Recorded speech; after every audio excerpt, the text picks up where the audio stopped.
Hi friends! Welcome to my YouTube channel. So grab your paper, brushes and colors and let's paint. Remember, all materials required are listed under this video.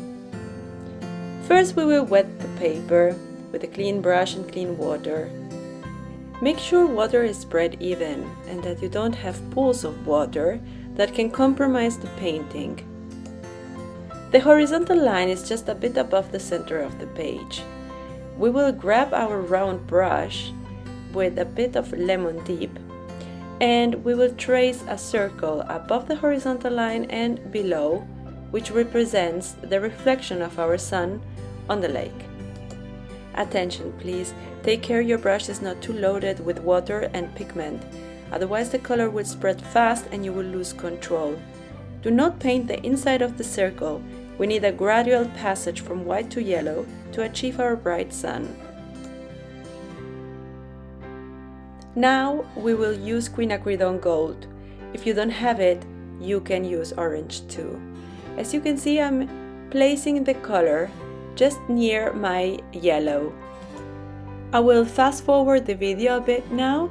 Please pay attention to the brush strokes. I am cleaning the area inside my yellow circle with a clean brush. Now we add a bit of burnt sienna and right after orange.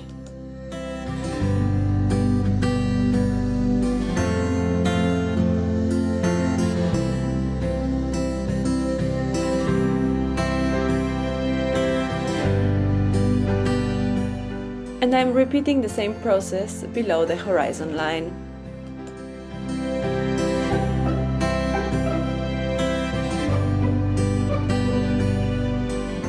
If you like this class so far, please, you would do me a huge favor if you could just click the button and subscribe to my YouTube channel.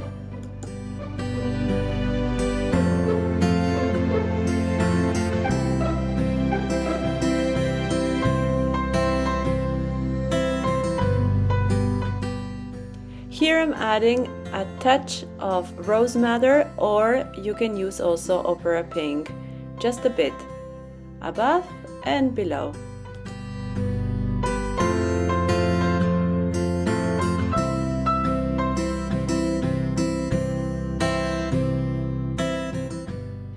Well, now we're going to wet this area that on the meantime dried, and we're going to work the sky and the lake. Now guys, every time this happens, I am enchanted by the magic of watercolor, wondering what shape the water will give to the cerulean pigment. As you can see, I place it above and below because this is a lake that is reflecting our sky. Watercolor is intense while wet, but once dry it loses value, so it is best to add now the pigment and work fast before the paper dries. Try to leave some areas white, as you can see me doing here.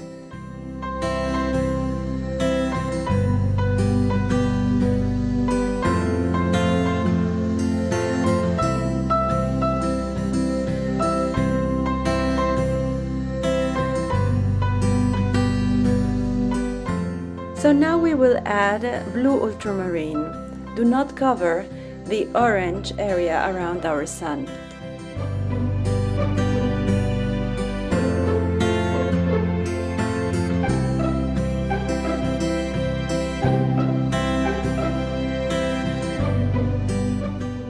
As you can see, I am working on the angles. I'm adding more blue ultramarine just on the angles to create depth and a sense of space. I'm repeating the process on the bottom corner of our painting.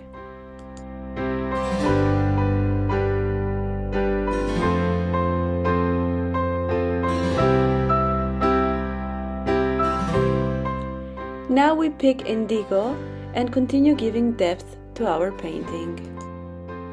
You might have noticed that we are working in layers. This helps us to create a gradual passage from light to dark and a realistic painting. Try to paint horizontal lines. to represent the ripples that you see in the water. Remember, the nearer the ripples are from your eyes, from the viewer's eyes, the longer they appear. The further away they are from the viewer's eyes, the shorter they need to be painted.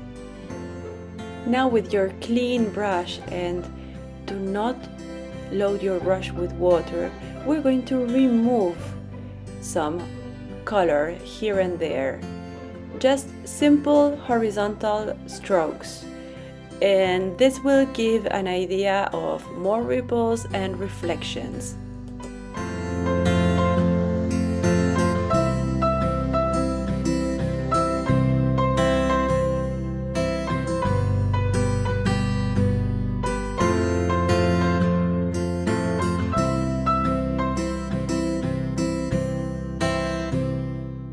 You can also use your flat brush for the same purpose. Maybe it will help you best to remove some color here and there.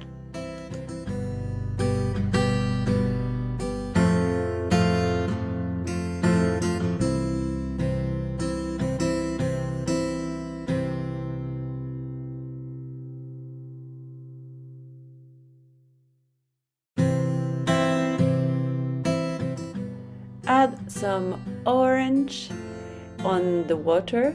These are orange ripples that are reflecting the light that comes from the horizontal line.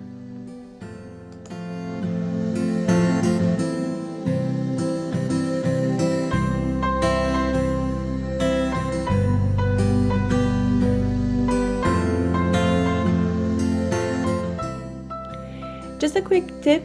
If your sun has hard edges, you can easily correct that with a clean brush. Make sure you don't have too much water on it, and just remove the area that feels so hard on the paper.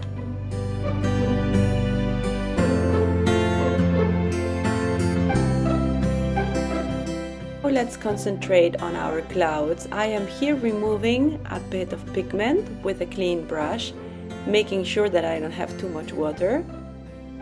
Now I'm adding a mixture of ultramarine blue and burnt sienna. As you can see, it's a gray, a dark gray.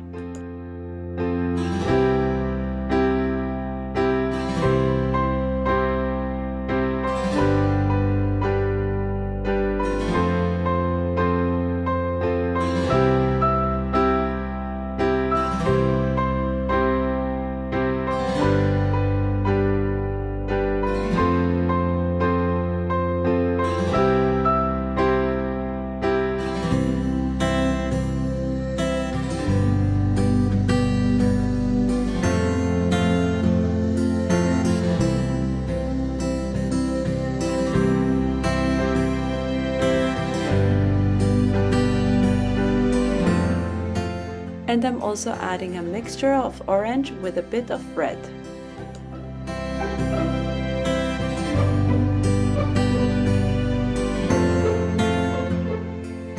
Okay, so now we can leave our painting to dry, and then we will come back later to finish with our details. Welcome back! Thank you for your company! Let's mix now burnt umber with a bit of red and trace our horizon. Looks like hills in the distance, right? Be careful near the sun. You will add just burnt sienna because it is the lightest part.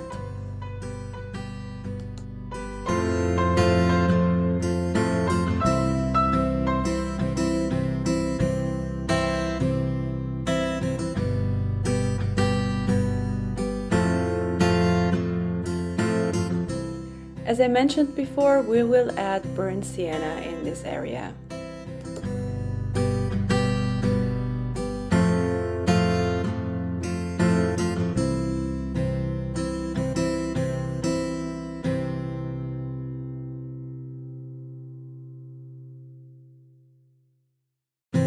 If you feel it's too much or too covered, you can always use your clean brush and remove a bit of pigment.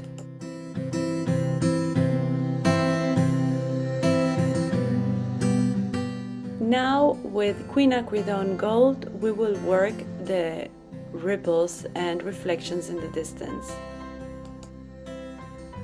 Hold your brush lightly, just use the tip of the point of your brush. With our clean flat brush we will dampen the area under our horizon. Lightly touch the red burnt umber mixture. It will smoothly spread down the pigment and break this hard line that doesn't suit to this scene.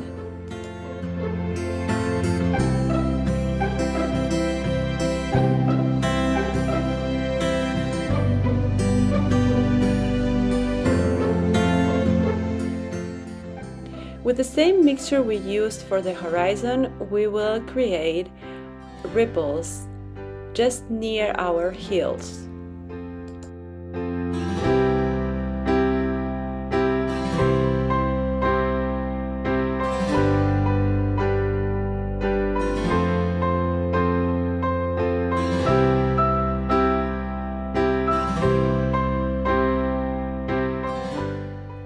And on the other side, we will add quinacridone gold as a reflection.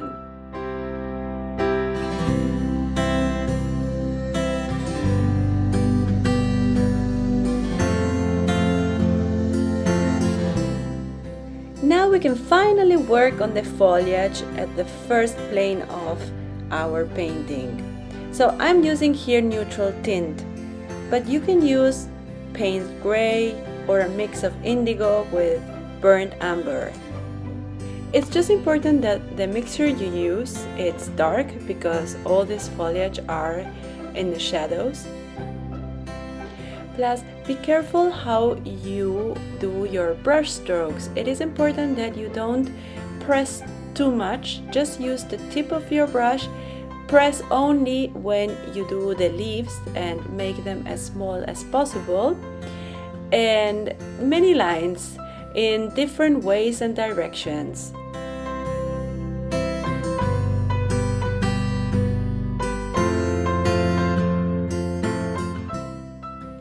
Now I am darkening the left side, as you can see here, because it's so full of foliage that no light trespasses.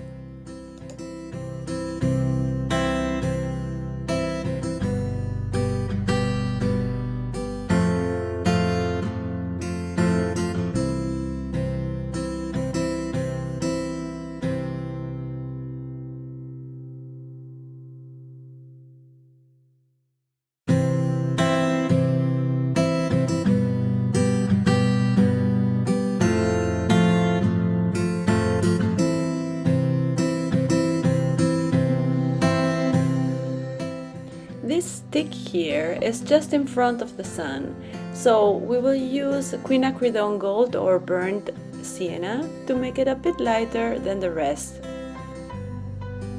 And I'm doing the same thing for other leaves here and there. Okay guys, now I'm moving fast forward so you don't get bored by watching me doing sticks and leaves all the time. So just have a look at it and then you can do the same on your painting. I'd love to see all your artworks. If you would like to share them on social media, please tag me at Amalia Paints. Okay, now that we've got our project done, thank you so much for taking part into this class. Please be sure to subscribe so you will be promptly informed for the next class that's going to be published. We are going to paint this. Thanks a lot and see you in my next class.